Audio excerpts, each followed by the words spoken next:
You've seen this story and the updates first on WUSA 9 for a week now.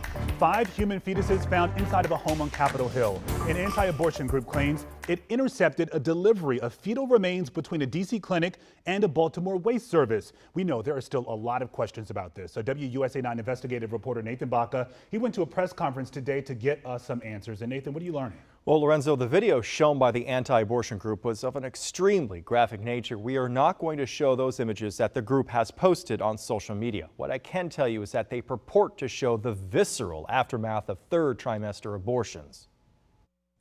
Progressive Anti-Abortion Uprising activists hold up a poster filled with names they gave to more than 100 fetuses they claim to have intercepted March 25th from Washington's Surgery Clinic, which performs abortions. During the 5 days they were under my stewardship, the 115 victims of abortion violence were given a funeral mass for unbaptized children, and the 110 have been given a proper burial in a private cemetery by a priest. WUSA 9 was there Wednesday when D.C. police took what it said was 5 fetuses from activist Lauren Handy's Capitol Hill neighborhood home.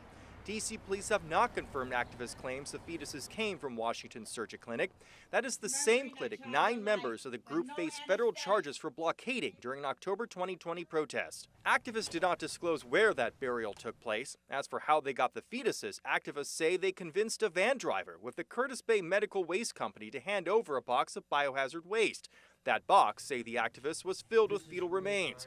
We asked the activists if any independent doctor examined the remains to back up their claim the fetuses were born alive, or whether they were aborted for emergency medical reasons to save a mother's life. Our goal was to make that happen, but because the days were going by and we were unable to find a pathologist or some kind of specialist that could verify the gestational ages of these children and the cause of death, that's when we made the determination to turn them over to the homicide unit. D.C. police and the medical examiner's office say the 5 fetuses recovered from the Capitol Hill apartment last week were aborted in accordance with district law. While the clinic is not answering questions, Curtis Bay Medical Waste says it does not deal with any fetal remains and tracked down all biohazard boxes picked up March 25th, adding the activist claims are false.